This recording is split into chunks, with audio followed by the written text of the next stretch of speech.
Good morning.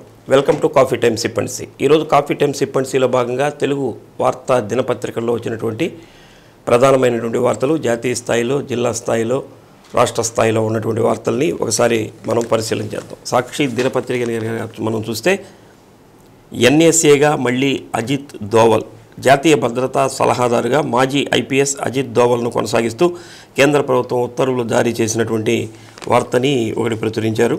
అలానే ఢిల్లీలో దాహం పొరుగు రాష్ట్రాల నుంచి నీటి సరఫరా తగ్గడంతో ఢిల్లీ ప్రాంత వాసులకి తాగటానికి కూడా నీటి ఎద్దడి ఏర్పడింది.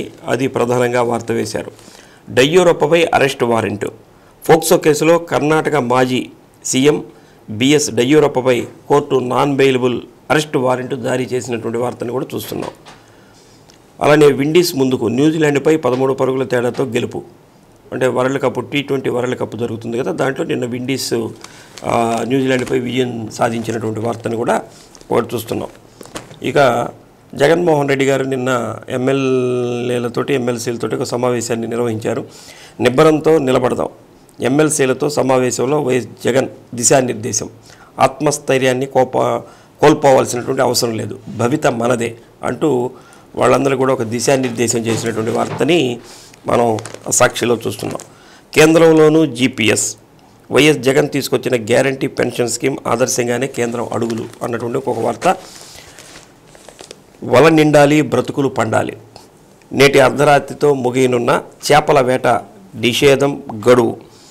చేపల వేట నిషేధాన్ని గత 2 నెలలుగా అమలు చేస్తూ ఉన్నారు. అది ఈరోజు సాయంత్రంతో అయిపోతుందట. రేపటి నుంచి వేటకు వెళ్ళేదానికి అవకాశం ఉంటుంది. చేప గుడ్లు పెట్టేటటువంటి సమయంలో సముద్రంలో వేట నిషేధం చేస్తారు. కాబట్టి ఇప్పుడు ఆ గుడ్డు పెట్టడం, ఆ చేపలు కూడా బాగా పెరగటం, కాబట్టి వల వేయంగానే వాళ్ళకందరికీ చేపలు పడి బ్రతుకులు పండాలన్నటువంటి ఒక ఆశాభావ దృక్పథంతో ఉన్నటువంటి వార్తని కూడా మనం చూడవచ్చు. ఇక ఈనాడు దినపత్రికను చూస్తే నిన్న సీఎంగా బాధ్యతలు చేపట్టినటువంటి చంద్రబాబు నాయుడు గారు, ఇది అన్ని పేపర్లు కూడా వేశారు. సీఎంగా చేపట్టిన వెంటనే వారు చెప్పినటువంటి ఎన్నికల వాగ్దానాల్లో 5 సంతకాలు ప్రధానంగా చేస్తాను ప్రమాణ స్వీకారం చేసినప్పుడు అని చెప్పారు. ఆ మాటను నిలబెట్టుకుంటూ నిన్న వారు ప్రమాణ స్వీకారం చేసిన వెంటనే 5 ప్రధానమైనటువంటి అంశాల మీద వారు సంతకాలు కూడా చేయటం జరిగింది. ముఖ్యంగా మెగా డిఎస్సిని ఏర్పాటు చేస్తాం, వెంటనే దాన్ని రిలీజ్ చేస్తాం. నిరుద్యోగులందరికీ ఇది పండుగ వాతావరణం. 16,347 ఉపాధ్యాయ పోస్టులకు భర్తీ చేసేందుకు నిన్న మొట్టమొదటి సంతకం దాని మీద పెట్టారు. అలానే ల్యాండ్ టైటిలింగ్ యాక్ట్ అని చెప్పి ఒకటి జగన్మోహన్ రెడ్డి గారి ప్రభుత్వం గతంలో ఉన్నప్పుడు దాన్ని తీసుకొచ్చారు. ప్రధానంగా దాని మీద అనేక రకాలైనటువంటి అపోహలు ఉన్నాయి. ప్రభుత్వం దగ్గర మన ఒరిజినల్ డాక్యుమెంట్స్ ఉంటాయని, ఆస్తికి సంబంధించినవి, మన దగ్గర ఫోటోస్టాట్ కాపీ ఉంటుందని, ఇవి రకరకాలైనటువంటి దీనికి క్లారిటీ లేకుండా ఉన్నటువంటి సందర్భంలో అసలు ఆ టైటిలింగ్ యాక్ట్నే తీసేస్తే ప్రజల్లో ఉన్నటువంటి ఈ అనుమానాలు, సందిగ్ధం అంతా పోతుందనే ఉద్దేశంతో కూటమి ఏం చేసిందంటే, మేము కనుక అధికారంలోకి వస్తే ల్యాండ్ టైటిలింగ్ యాక్ట్ని కూడా రద్దు చేస్తామని చెప్పి వారు చెప్పారు.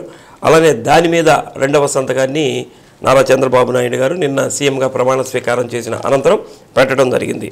అలానే పింఛన్ 3,000 రూపాయలు పెన్షన్ని గత ప్రభుత్వం ఇస్తున్నటువంటి సందర్భంలో నేను కనుక వస్తే 4,000 రూపాయలు పెన్షన్ అమలు చేస్తానని చెప్పి వారు చెప్పడం జరిగింది. కొన్ని సామాజిక వర్గాలకి, బీసీలకి, ఎస్సీ ఎస్టీ మైనారిటీలకి 50 సంవత్సరాలకే వాళ్ళకి పెన్షన్ ఇస్తానని కూడా చెప్పడం జరిగింది. ఇవన్నీ కూడా కలుపుకొని పెన్షన్ 4,000 రూపాయలు పెంపు చేస్తూ దాని మీద 3వ సంతకాన్ని కూడా నారా చంద్రబాబు నాయుడు గారు చేశారు. అలానే నైపుణ్య గణన అనే దాని మీద 4వ సంతకాన్ని కూడా చేయడం జరిగింది.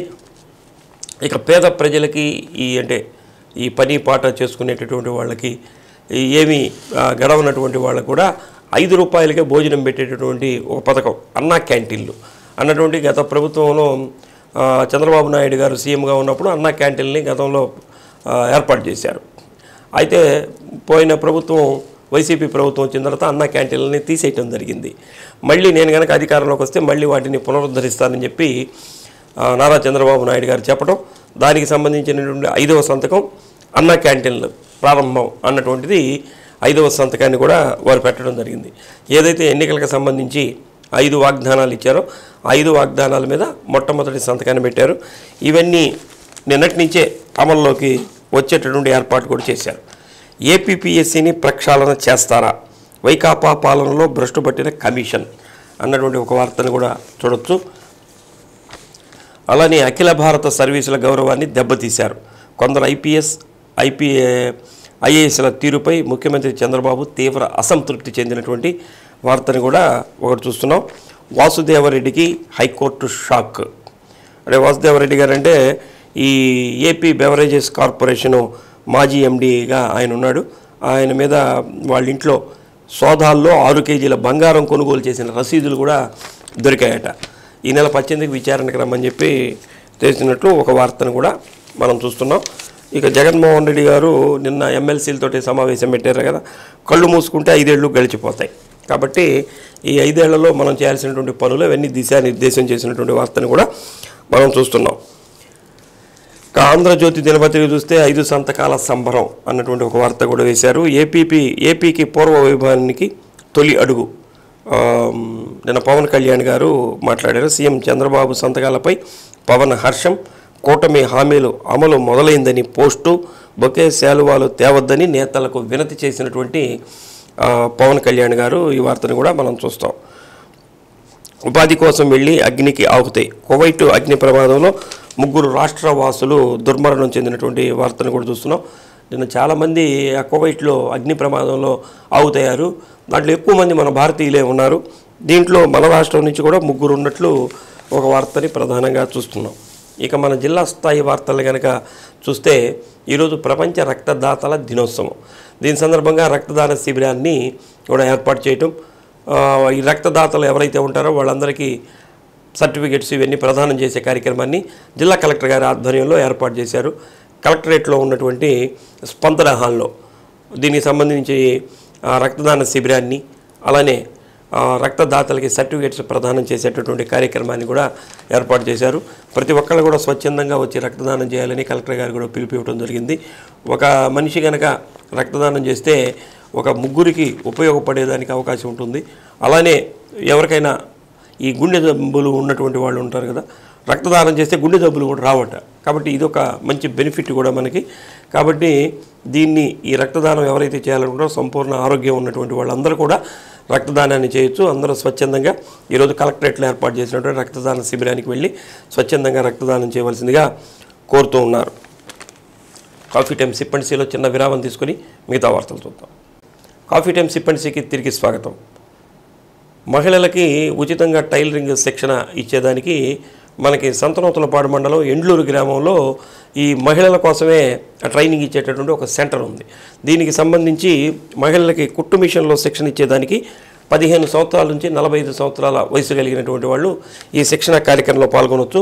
2 నెలల పాటు ఈ శిక్షణ కార్యక్రమాన్ని ఇస్తారు. అంతా ఉచితంగా వాళ్ళే అక్కడ ఏర్పాట్లు కూడా చేస్తారు. కాబట్టి ఈ మహిళలు ఎవరైనా సరే ఈ కుట్టు పట్ల ఆకర్షణ ఉన్నటువంటి వాళ్ళు దీంట్లో ట్రైనింగ్ పొందితే వీళ్ళకి మంచి భవిష్యత్తు ఉండేదానికి అవకాశం ఉంటుంది. ఇది చాలా రోజుల నుంచి సంతనూతలపాడు మండలంలోని ఎండ్లూరు డొంకలో నడుస్తున్నటువంటిది, మంచి విజయవంతంగానే నడుస్తుంది. కాబట్టి చాలామంది ఇక్కడ నేర్చుకొని వాళ్ళు స్వశక్తితోటి సొంతగా ఈ కుట్టు మిషన్లో పెట్టుకున్నటువంటి సందర్భాలు కూడా చాలా చూసాం. కాబట్టి ఈ అవకాశాన్ని సద్వినియోగం చేసుకుంటే మంచిది. ఇక జంతు హింసకు పాల్పడవద్దు, జిల్లా పశుసంవర్ధక శాఖాధికారి బేబీరాణి గారు. పండగల సందర్భంగా ఏవైతే ఈ ఆవులు లేగదోడలు సామూహిక హింసకి గురి చేస్తుంటారో వాటి సామూహిక వధ కూడా చేస్తుంటారు. కాబట్టి ఈ సామూహిక వధ చేసేటటువంటి వాళ్ళకి వీటి రక్షణ చట్టం కింద కఠినమైనటువంటి శిక్ష విధించేదానికి అవకాశం ఉంటుంది. కాబట్టి ఇటువంటి పాల్పడే వాళ్ళకి ఎవరు దీంట్లో పాల్పంచుకోవద్దని చెప్పి ఒక ప్రకటన కూడా జారీ చేశారు. సామూహికంగా ఆవులు లేగదోడలను వధించడం, జంతు హింస నివారణ చట్టం, గోవధ నిరోధక చట్టం, పశువుల రవాణా నియమావళి కింద వస్తుందట. ఇది సుప్రీంకోర్టు హైకోర్టు ఆదేశాల ప్రకారం చట్ట విరుద్ధం. ఇలా చేసినటువంటి వాళ్ళకి సహకరించినటువంటి వాళ్ళు కూడా కఠినంగా శిక్షార్హులని చెప్పి ఒక ప్రకటన కూడా వారు విడుదల చేయడం జరిగింది. ఇక నగరపాలక సంస్థలో అభివృద్ధి పనులు వేగం అందుకున్నట్లున్నాయి. ప్రభుత్వం మారింది, వెంటనే ఈ అధికారులు కూడా అప్రమత్తమైనట్లున్నారు. కాబట్టి ఒంగోలులో కమిషనర్ గారు జస్వంత్ కుమార్ గారు అన్ని ప్రాంతాల్లో కూడా వారు పర్యటిస్తున్నట్లు సమాచారం అందుతుంది. దీంట్లో 24 మందికి షోకాజ్ నోటీసులు కూడా జారీ చేశారు. ఎవరంటే వీళ్ళు శానిటేషన్ అండ్ ఎన్విరాన్మెంట్ సెక్రటరీలో ఉంటారట. వీళ్ళు ఉదయం 5:30 గంటలకు విధులకు హాజరు కావాల్సి ఉంటే వీళ్ళు హాజరు కాలేదట. అప్పటికే కమిషనర్ గారు వెళ్ళటం, ఆ రోడ్లు దగ్గర వీళ్ళందరినీ పరిశీలన చేయటం, వీళ్ళందరికీ 24 మందికి షోకాజ్ నోటీసులు కూడా ఇచ్చినట్లు తెలుస్తుంది. అలానే నగరపాలక సంస్థలో ఉన్నటువంటి టీ సెంటర్సు, ఈ బడ్డీ కొట్లు, అలానే టిఫిన్ సెంటర్స్ ఇవన్నీ కూడా వాళ్ళు సపరేట్గా వాళ్ళు ఒక డస్ట్బిన్ని ఏర్పాటు చేసుకొని దాంట్లో పడేసేటటువంటి ఏర్పాటు చేయాలి. ఏదైతే ఈ ఆరోగ్య మిత్ర వెహికల్స్ వస్తాయో వాటికి వాళ్ళు అందజేయాలి. అలా కాకుండా రోడ్డు మీదే పడేస్తున్నటువంటి సందర్భంలో వాళ్ళందరికీ కూడా సూచనలు చేయడం జరిగింది. ఇది పునరావృతం కనుకైతే వీళ్ళ మీద కూడా పనిష్మెంట్ ఇస్తామని చెప్పి వాళ్ళకు కూడా హెచ్చరికలు జారీ చేశారు. అలానే 120 మైక్రాన్స్ పైబడిన నాణ్యత కలిగినటువంటి ప్లాస్టిక్ క్యారీ బ్యాగులు మాత్రమే అనుమతిస్తున్నాం. 120 మైక్రాన్స్కు లోపల ఉన్నటువంటి కనుక ఎవరిని ఉపయోగిస్తే వారు కూడా శిక్షార్హులే అని చెప్పి వారు చెప్పడం జరిగింది. అలానే ఈ క్యారీ బ్యాగులు ఇవన్నీ కూడా ఎక్కడ పడితే అక్కడ విచ్చలవిడిగా పారేయటం వల్ల ఈ జంతువులకి హాని కలుగుతుంది. అలానే భూమికి, అలానే మొక్కలు కూడా పెంచుతుంటారు కాబట్టి వాటికి కూడా హాని కలుగుతుంది. కాబట్టి ఎక్కడ పడితే అక్కడ ఈ ప్లాస్టిక్ వినియోగాన్ని వేయకూడదని చెప్పి కొన్ని సూచనలు అయితే జారీ చేశారు. చంద్రబాబు నాయుడు గారు 5 సంతకాలు నిన్న పెట్టారు కదా, ఇది తక్షణమే అమల్లోకి మన జిల్లాలో కూడా వచ్చేటట్లు ఏర్పాటు చేస్తున్నారు. ఈ తక్షణమే అమల్లోకి రావడంతో తెలుగు తమ్ముళ్ళలో ఒక జోష్ అయితే నింపుకుంది. వీటి వల్ల అన్ని వర్గాల ప్రజలకు మంచి చేకూరుతుంది. కాబట్టి ఈ ల్యాండ్ టైటిలింగ్ యాక్ట్ అంటే నిన్న దాకా అపోహలతో ఉన్నటువంటి వాళ్ళకి ఆ భయం అయితే తీరిపోయింది. ముఖ్యంగా అన్న క్యాంటీన్లో 5 రూపాయలకే భోజనం పెడుతుంటే ఈ పేదవాళ్ళకి కూడా ఉపయోగపడేటటువంటి అవకాశం ఉంది. నిరుద్యోగులు కూడా 16,000 పైచీలకు పోస్టులతోటి డిఎస్సిని కూడా వేయటం జరిగింది. వీళ్ళందరూ కూడా 4,000 పెన్షన్ పొందేటటువంటి వాళ్ళు 3,000 నుంచి 4,000కి చేశారు. దీనివల్ల జిల్లాలో 2,91,000 మందికి లబ్ధి చేకూరుతుందట. కాబట్టి వీళ్ళందరూ కూడా నిన్న చంద్రబాబు నాయుడు గారి చిత్రపటానికి క్షీరాభిషేకం చేస్తూ వారికి కృతజ్ఞతలు తెలియజేసినటువంటి వార్తను కూడా మనం చూస్తూ ఉన్నాం. ఇక అట్లనే అన్నా క్యాంటీన్లు మీద కూడా సంతకం పెట్టారు. కాబట్టి గతంలో ఉన్నటువంటి అన్నా క్యాంటీన్ని మొన్న ఎలక్షన్ అయిపోయిన దగ్గర నుంచే వాళ్ళు వాటన్నిటిని కూడా సుందరంగా తీర్చిదిద్దినట్టున్నారు. దీన్ని కొత్తపట్నంలో ఏర్పాటు చేసినటువంటి అన్నా క్యాంటీన్ ఒక పేపర్లో కూడా వేశారు. దీనికి సంబంధించినటువంటివి ఇవాళ నుంచే ఎక్కడైతే అన్నా క్యాంటీన్లు ఉన్నాయో అక్కడ వీటిని శుభ్రపరిచి ప్రారంభించేదానికి కూడా ఏర్పాటు చేస్తున్నారు. ఇది కొత్తపట్నంలో ఇప్పటికే సిద్ధంగా ఉంది కాబట్టి ఈరోజు ఇక్కడ ప్రారంభిస్తారేమో. నిన్నే సంతకాలు పెట్టారు కాబట్టి అవన్నీ చూసుకొని ప్రారంభించేదానికి అవకాశం ఉంటుంది. కాబట్టి దీని పట్ల కూడా ఆనందాన్ని వ్యక్తం చేస్తున్నారు. ముఖ్యంగా మన ఉమ్మడి ప్రకాశం జిల్లాలో 2 మంత్రి పదవులు ఇచ్చారు. అద్దంకిలో గొట్టిపాటి రవికుమార్ గారికి, అంటే అద్దంకి అంటే బాపట్ల జిల్లాకు వెళ్తుంది.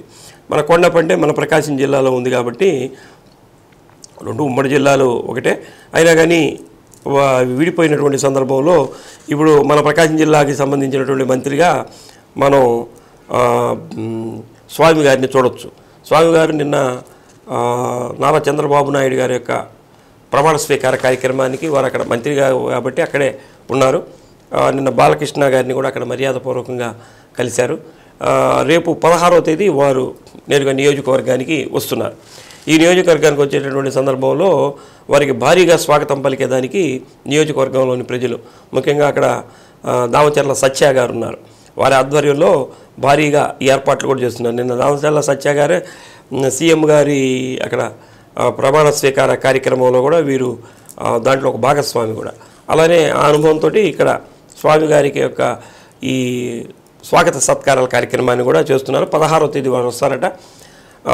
మనం అమరావతి నుంచి వస్తున్నారు కాబట్టి బొప్పూడి ఆంజనేయ స్వామి దగ్గర పూజలు చేయటం, అలానే ఇక్కడ వీళ్ళకి కొండపి నియోజకవర్గానికి ప్రారంభంలోనే ఒల్లూరమ్మ దేవస్థానం ఉంటుంది కాబట్టి ఆ ఒల్లూరమ్మ దేవస్థానంలో కూడా పూజలు నిర్వహించడం, తర్వాత ఆ ఊళ్ళోకి భారీగా వారిని స్వాగత సత్కారాలతో తీసుకెళ్ళటం, అక్కడ బహిరంగ సభ ఏర్పాటు చేయటం. దీనికి సంబంధించి ఉమ్మడి జిల్లాలో ఉన్నటువంటి రాజకీయ నాయకులు వీళ్ళందరినీ కూడా ఆహ్వానిస్తున్నట్లు ఒక వార్త వచ్చింది. అలానే నిన్నే అద్దంకి సంబంధించిన గొట్టిపాటి రవికుమార్ గారు కూడా వారి నియోజకవర్గానికి రావటం జరిగింది. వారి కూడా నియోజకవర్గంలో ఉన్నటువంటి ప్రజలందరూ కూడా స్వాగత సత్కారాలతో ఘనంగా వారిని కూడా ఆహ్వానించినటువంటి వార్తని ఇంకొక వార్తను కూడా చూస్తున్నాం. అలానే సమన్వయంతో ఎన్నికలు నిర్వహించి విజయవంతం చేసినందుకు నిన్న కలెక్టర్ గారు కొత్తపట్నంలో ఉన్నటువంటి నల్లూరి గార్డెన్స్లో ఎవరైతే దీనికి సంబంధించి కష్టపడి పనిచేశారో వాళ్ళందరితో కూడా ఒక సమావేశాన్ని ఏర్పాటు చేశారు. రిటర్నింగ్ అధికారులు, నోడల్ అధికారులు, ఏఆర్ఓలు వీళ్ళందరూ ఉంటారు కాబట్టి వీళ్ళందరికీ అభినందన సభ, అక్కడ డిన్నర్ లాంటిది కూడా ఏర్పాటు చేసి జిల్లాలో ఎటువంటి అవాంఛనీయ సంఘటన లేకుండా విజయవంతంగా ఎలక్షన్ పూర్తి చేసినందుకు ఈ సిబ్బంది అందరికీ కూడా వారు కృతజ్ఞతలు, థ్యాంక్స్ చెప్పడం జరిగింది. వాళ్ళందరికీ కూడా బాగా పనిచేసినటువంటి వాళ్ళకి ప్రశంసా పత్రాలన్నీ కూడా కలెక్టర్ గారు అందజేశారు. కలెక్టర్ గారిని, ఎస్పీ గారు కూడా వారి దిశానిర్దేశకత్వంలోనే మేము ఈ పనులన్నీ చేసాం, ఎటువంటి ఆటంకాలు లేకుండా వారు ఇచ్చినటువంటి సూచనలే ఈ విజయవంతానికి కారణం అని చెప్పి ఈ సిబ్బంది అందరూ కూడా జిల్లా కలెక్టర్ గారికి, అలానే లా అండ్ ఆర్డర్ తూచా తప్పకుండా పాటిస్తూ వారు కూడా మంచి పటిష్టమైనటువంటి భద్రతా ఏర్పాట్లు చేయటం వల్ల కూడా విజయవంతానికి కారణం అంటూ జిల్లా ఎస్పీ సుమిత్ సునీల్ గారిని కూడా ఈ సిబ్బంది అందరూ కూడా సత్కారం చేసినటువంటి వార్తను కూడా మనం చూస్తున్నాం. అలానే ఒంగోలు శాసనసభ్యులుగా దామచర్ల జనార్దన్ గారు దిగ్విజయం సాధించడంతో అన్ని వర్గాల వాళ్ళు కూడా దామచర్ల జనార్దన్ గారి నివాసానికి వెళ్ళి వారిని ఘనంగా సత్కరిస్తున్నటువంటి వార్తలు రోజు మనం చూస్తూనే ఉన్నాం. నిన్న కూడా కొంతమంది అధికారులు, మెడికల్ డ్రగ్గిస్ట్ అసోసియేషన్ వీళ్ళందరూ కూడా వెళ్ళి దామచర్ల జనార్దన్ గారిని అభినందించి వారికి సత్కారం చేసినటువంటి వార్తను కూడా దామచర్లకు అభినందన వెల్లువ అన్నటువంటి వార్తను కూడా మనం ప్రధానంగా చూడవచ్చు. అలానే నగరంలో కొత్త ప్రభుత్వం రావడంతో అభివృద్ధి పనులు కూడా మళ్ళీ వేగం అందుకున్నట్లు తెలుస్తుంది. దీంట్లో భాగంగానే నగరపాలక సంస్థ కూడా ఈ రోడ్లు పరిశుభ్రం చేసే కార్యక్రమం వాటిని కూడా వేగవంతం చేశారు. అలానే విద్యుత్ ఆధునీకరణ పనులు కూడా గతంలో నుంచే జరుగుతున్నాయి. దీనిలో భాగంగా ఈరోజు విద్యుత్ సరఫరా నిలిపివేసేటువంటి ప్రాంతాలని వారు ఏఈ గారు ప్రకటించడం, డిఈ గారు వినయ్ కుమార్ రెడ్డి గారు ప్రకటించారు.